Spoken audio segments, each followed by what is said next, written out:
What's up, guys? Welcome back to BlockHash, exploring the blockchain. Another BlockHash exclusive. We are live here at Cosmoverse. I got Kadan, the CTO of Komodo, here to chat with us about everything they're doing, why they're here at Cosmoverse, and some of the awesome things and use cases within their ecosystem. Kadan, nice to meet you, man. Hi, hello. How are you? Thanks for having me. Pleasure. Of course. Tell me a little bit more about yourself. I'm sure the audience is going to be very curious. What's your story? What's your background? How did you get into this wonderful world of crypto and blockchain that we're all in? What's your path? Absolutely. Thank you. So my path into crypto and blockchain stack was pretty much like IT. And that's also my background. So my background is pretty much like full like IT tech stack. I've coming like from specifically the like cybersec like layer. So I've been working on development of various tools in this OPSEC, DevSec layer, intrusion detection systems, right, like real-time protocol monitoring solutions, etc. I've worked in the governmental sector for a couple of years in this specific layer, and I've basically engaged with crypto, with blockchain, with Bitcoin talk back in the day. Really just like in my spare time, more as a hobby. I got like super like curious on this technology. I guess like many or most people in the industry, at least the ones that's still around during this bear market, we all had like probably like a kind of like ideological views, which we probably identified within like Bitcoin, the concept of it.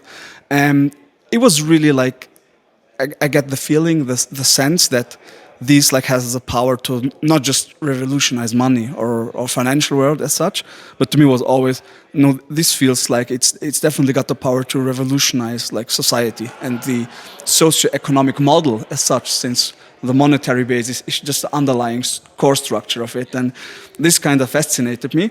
And since I was working really like in government in this sector, I mean, after some time working at the same things, etc., you kind of get like kind of you question everything. Like you ask yourself, is this like a right thing like to do? I came to this world. I want to leave it like better to my kids and the kids of my kids, and setting that as a goal kind of laid the path into like blockchain world.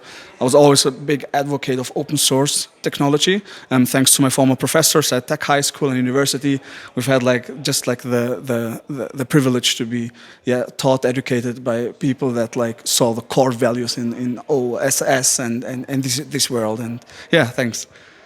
Yeah, that's awesome, man. Was there like a single moment of clarity that you were like, I need to be in this space? Like some people, it's investing in Bitcoin for the first time. Some people, it's seeing an application on Ethereum. Was there like a single moment where you're like, this is the industry I need to be in? Absolutely. So first of all, I joined like the Bitcoin mining, like it is like many others, and I mean that's where you see it's like financial potential, right? I always try to kind of like differentiate between both like this market perspective and the financial layer and objectives in the tech, and then the tech itself. But definitely, when I saw like the first pump, and that was to me like to 60, 70 euros, I was still like trading Bitcoin on via rocks. You could like buy golden dollars from Second Life there, and they also like had a Bitcoin trading open. And when I saw, okay, this went like to $60, $70, I told everyone, okay, I'm gonna like slowly like quit within this my government job, where my parents, my family said, you're like crazy, do something real with your life. You can't for this like start mining full time. And it wasn't just like mining. In Bitcoin talk, I did like freelance jobs, like smaller tasks in security layer. That's what most my like kind of reputation comes from, is like doing pen tests, checking certain setups, and advising, consulting in this layer, like try to find vulnerabilities, issues, and report that to the parties. That's how I made like the first time like a small earning out of it. Never like enough like to live from it, but it was like something. But when I went like full time into this and joined like a few projects, co-founded projects, and we always had like this hard focus on building technology, right? And that was like the cracking point where I understood, even if it's not gonna be enough, right, to get rich, which never really was like a goal in my life, etc., it's gonna be like enough to make a living out of it, and I'm gonna be doing something like which I like. It's just gonna be like sitting Saturday, Sunday at home in front of the computer, but doing that my whole life. I mean, you can't have something better than that, right? And that was like the point. Yeah. That's awesome. Yeah, I have a very similar entry point into the industry as well. I also got in as a miner. I was an Ethereum miner like way back in the day, and then I was trading Bitcoin and Ethereum for quite a long time. So that was like my entryway into this space. But it's really fascinating, right, to see how everything kind of works behind the scenes with the blockchain and kind of see from a mining perspective, how important that is, and how it goes into making all these transactions happen, how it goes into making the ecosystem actually viable. Most people don't ever pay attention to it. I find it very, very fascinating. It was kind of during those times that I also heard about Komodo too. So it's been around for a while. Give me a bit of an overview of what Komodo is as a blockchain, as an ecosystem, and kind of where it's come from inception to now, where it is today. Sure. Thank you. That's a great one. So with Komodo, we've been like around for like quite some time. I mean, the official like public launch was September 13th, 2016, like in the late afternoon, evening Central European time. And I still remember the day. And that was like when we publicly launched. What's Komodo? I mean, that was like basically the chain launch that we've done. But since like that day happened, even like before that happened, we've been like in the space already with like SuperNet during the NXT times, and we've like already been building the core technology that we build today. Komodo itself is like more the vision, right? It's our organization. It's like the open source side of everything. It's like the totality of us, right? Like as individuals, developers, community members, the software as well, right? So this what unites all these like aspects. That's like Komodo. When we look at what does Komodo do, is like mostly we try to explain it in a sentence by saying, I think our PR marketing folk always tell me, open source blockchain technology provider, right? I mean, it's kind of like very abstract and lean, but essentially it is what we do is like we build like open source blockchain technology, which can be utilized by a lot of like external parties to like fill gaps and like provide, most importantly, like the interoperability layer. With the AtomicDEX, which is like our flagship product and our flagship protocol technology, we've been like working on this since 2014, right? Like so, that's like 8 years now, close to a decade of ongoing like development for a DeFi like framework and protocol, and that one does like bridge various protocols, etc. So that's like one key. I mean, although it's well represented in this product. I always like to say that this is like our main focus is like providing interoperability technology to the entire like industry, because we always want like to bridge all the different projects. You coming like from way back the like Ethereum mining days, and you remember it. We had all these Insta launch with ninja mining in the night quickly, and then like all this like like complex like community things happening. And with the AtomicDEX, with this like technology, it's like quite similar. It's like kind of like by community, for community, trying to really like fill the gap in terms of we gotta like connect the different like projects and protocols. There is so many, it's dozens of thousands now. It's way over 10,000, and back then it were already like hundreds of coins joining. Everyone doing their own thing. There's no standardization going on. Pretty isolated. And our core goal, beside this interoperability tech, is not just like connecting it on a tech, on a protocol level, but connecting the communities, like the people, the individuals, the project teams behind these projects. Yeah, it's important to make sure those communities are always connected. Having that interoperability aspect is really, really key nowadays, especially with all the different projects and blockchains out there, being able to move assets back and forth and have them talk and communicate in a certain ways. Very, very key. And I love what you guys are doing with the AtomicDEX. I think it's very fascinating. Do you want to kind of elaborate on that a little bit more, and like what is it? I know it's also like a wallet. I know you can trade. I know there's some interoperability aspects. I know it's super fast. What should people know about it that maybe they don't know, and why is it so good? Okay, so first of all, it's the AtomicDEX itself. I mean, it's like this widely like network compatible like DEX wallet. So it's a multi-kind wallet with a DEX gateway integrated, which is like native. So all the coins and tokens that are listed within the AtomicDEX wallet or whatever is like supported in it, and that's like around 99% of all coins and tokens you see on CoinMarketCap, are supported by the AtomicDEX. So it has a huge like coverage for a lot of different protocols, and that was like a key goal, right? Like of this like AtomicDEX like product, to make it really heavily compatible with the rest of the industry. It consists of two parts, right? So I'm just describing it now like from an end user perspective. So you have like a mobile wallet, desktop wallet. You can use this like on any platform, any device. It now even runs natively in the web browser, right? So I'm also like going to give you like a short demo like after this talk, where you're going to see like the AtomicDEX web. So yeah, that's where you basically run this native peer-to-peer DEX node, which literally connects to a network of other peers with whom you be trading with. This is like what the AtomicDEX does. AtomicDEX, because it's fueled by cross-chain and cross-protocol atomic swaps. So it's like a purely like on-chain order book-based DEX, unlike AMMs, which we always look at a bit like from a skeptical perspective. So we really want to set it up in a way that when you trade, it's going to be 100% like another user, and it's always 100% you keep like control over your funds. You always like you're never like gonna like put this custody into other like hands, etc. And 100% decentralized, peer-to-peer, permissionless, trustless, just like really like from a tech perspective, like ultra clean like setup. And it's the third generation. So basically the third huge iteration like within this tech stack. And again, this wide compatibility, not just in terms of which blockchains and protocols and tokens are supported, but also in terms of where can I run this. This is like IoT ready. It runs like on Raspberries. It runs on anything, your fridge if you wanted to, right? Like, and that's like basically the huge thing, because there's no comparable product out there, right? And we don't really try to look at others as a competition. It's more like trying to complement each other, where we feel AtomicDEX really is a great complementary tool like for the rest of the industry.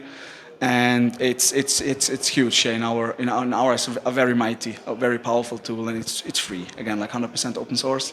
Widely available, and that's the key tech that Komodo does provide. That's really cool. Is there any kind of like speed latency, doing it peer to peer, where you're trying to execute a transaction and maybe needs to wait for someone on the network to accept it, or does it fill it automatically? How does that work? Okay. Great question also. So within the AtomicDEX network, and basically like from an LP perspective, the end user is at the same time also like liquidity provider, right? So when you see an order that aligns to your interest, to what you want like to buy or sell, it depends, you can just grab that order. Once you decided on the order that you want to execute, the rest is like fully automated, right? Like, so it's gonna like we have like the usual like order matching, engine process. So there's gonna be basically the initial communication with the other peer, and that's like really gonna be 100% like another end user like you. And then there's like it's gonna make use like of a hash time locked like conditional setup, where the AtomicDEX swap protocol will also ensure that you can't be scammed, right? So it's gonna like ensure by cryptographic means that I have like to fulfill my promise if I want to spend the coins that you're gonna send me. Otherwise, they will be like returned to you. And I think these are like the biggest aspects. And just like to describe the functionality, 100% like peer-to-peer there, literally. Awesome. That's fantastic. Another question I wanted to ask you is in regard to a quote that I saw from you in Cointelegraph in regards to international trade, in regards to the open food chain, and kind of talking about how so many issues in the supply chain for food globally, or there are so many issues like tracking food, knowing where it came from, if it's organic, if it has pesticides, preventing waste of food, because there's like 1 in 3 food items are like wasted that we don't even consume. The rest of it is consumed. Like there's so many issues in the food industry, and I thought this was a really interesting use case. And I don't think many people know about that kind of stuff with Komodo. So I'm curious, maybe you can kind of highlight what you were talking about there, and maybe some similar use cases where Komodo can help solve some real world problems. Absolutely, absolutely. So yes, definitely. Like with the food industry, I think there's huge issues we have. I do hope that blockchain technology, as such, will kind of bring like relief to many problems and at least enhance them. I think we won't be able to solve them quickly. One issue is definitely like lack of transparency, right? The huge requirement for trust right now. It's even with certified food products, we don't know is it like 100% what we're like eating, right? There's no independent validators, etc. It's like I buy a package of pasta, right? Like just one specific use case that I always like to bring up with this topic is, and it's say Italian pasta, etc. But I don't know. It could be grain from the Ukraine, processed maybe in Poland, added like oil from Greece, packed in Spain and labeled in Italy, and it's being sold to me as an Italian product. So these are things that we don't know. Where I think it would be great if you could just like scan a QR on the product and you actually see where this was sourced, independently validated and verified, and so on, right? And to me, this is like a huge use case because it helps. It brings the much needed transparency in the food market. It also would enable us to finally see how much of the food actually reaches an end consumer or not, etc., etc. Like huge, valuable, and I think helpful data to enhance also like this distribution of food like on a global level perspective. Because I mean we're entering like a new era of right like a cyber era, and we still have people like starving to death. And to me, that's just not okay. Like that doesn't seem right, right? And that's where I identify with projects such as Open Food Chain, who I was also referring to in this quote, and where I believe that. I mean, all these projects tend to use like this tech stack in terms of use cases for operations, for actions that kind of are based like on monetary basis, whereas cash flow, profits, etc. I always try to look at it from okay, where do we have like the benefits really like just like for a human and not a client or someone who produces revenue, right? And that's where I also see with the Open Food Chain like the vision, right, to have at the end of the day every product that contains food or represents food to be like independently and uniquely traceable to its like sourcing, origin, literally everything, like the full story, the full path, the full journey of a food article, and to have that also transparently available to everyone, not just the buyer or the consumer. And that's something I identify with, and I believe having this, like at least the tech infrastructure implemented, will prevent so many like problems like in the food industry sector, like immense. So yeah, great. Thank you for the question.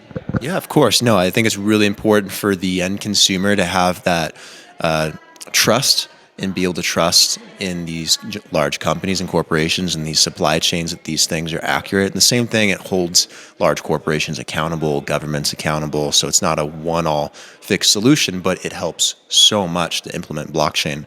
Have you guys explored other industries like healthcare, retail and clothing, manufacturing, maybe where this could also be applied? It seems very, very similar in the applicability.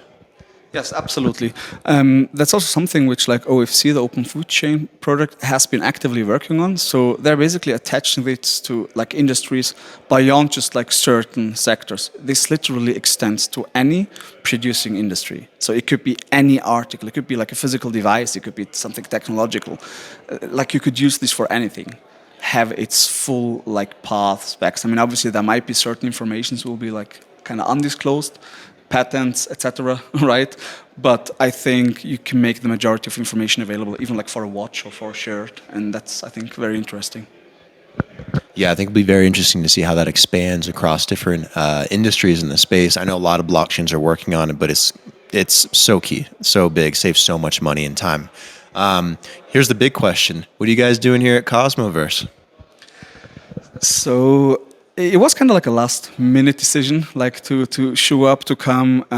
We've been eagerly like building AtomicDEX, and we've just like very recently like integrated the IBC stack support into like the AtomicDEX, which now basically enables AtomicDEX to connect, any ecosystem and industry and basically any blockchain outside the Cosmos ecosystem into Cosmos.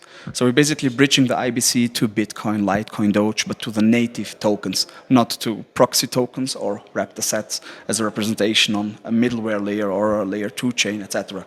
And So main goal really like for this event is like further networking, getting to know like-minded people, which we're like meeting a lot here. Also like in terms of ideology, like perspective on the financial. It's like great, like really one of the most exciting things here.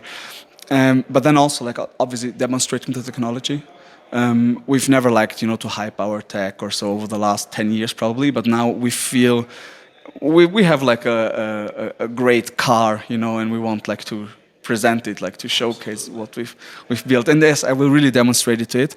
And so yes, we will demonstrate it. We want like to showcase its technological capabilities, the entire code base for all end user products, as well as the underlying protocol is like open source. So literally anyone, and we already see a few projects doing it.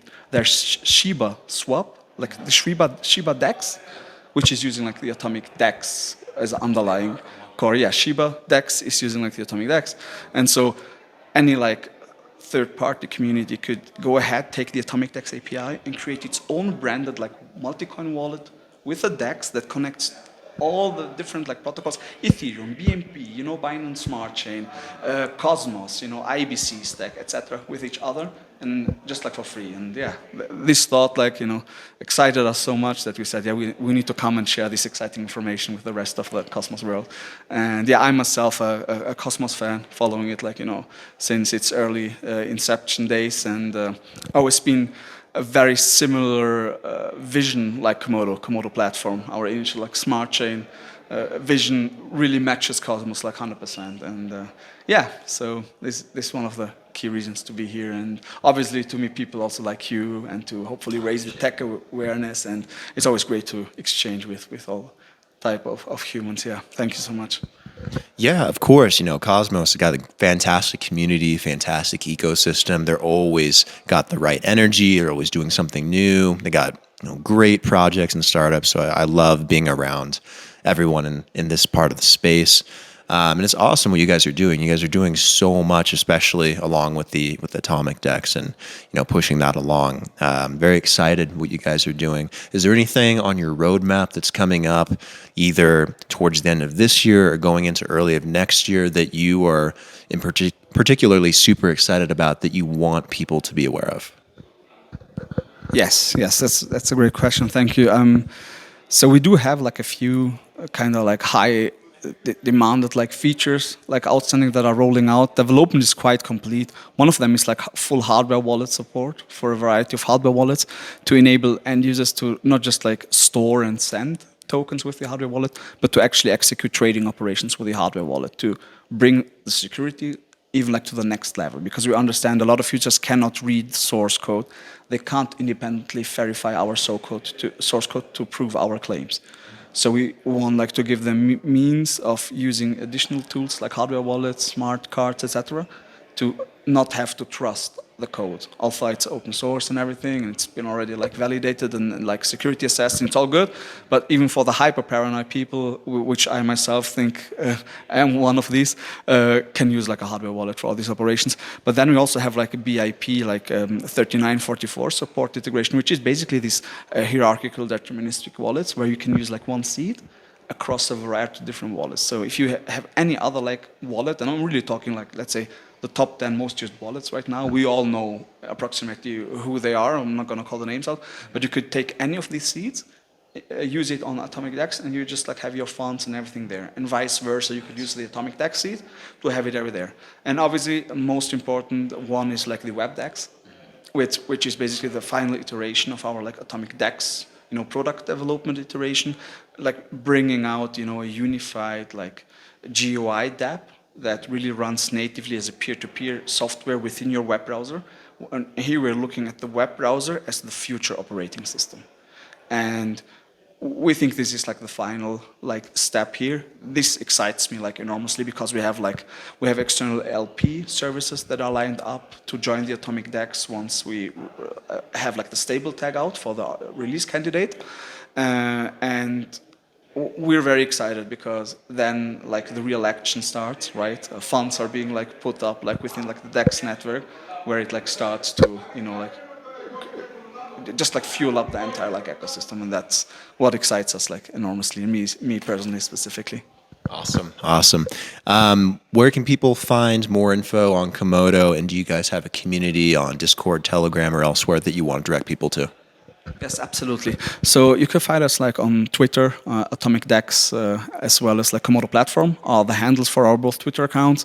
We do have like a Discord, which you can like visit under like komodoplatform.com/Discord, and that's also where you connect to most of us team members, core developers, business development, support, etc. And yeah, it's a great community. They're really spread across Telegram, Discord, Reddit, like everything. Twitter.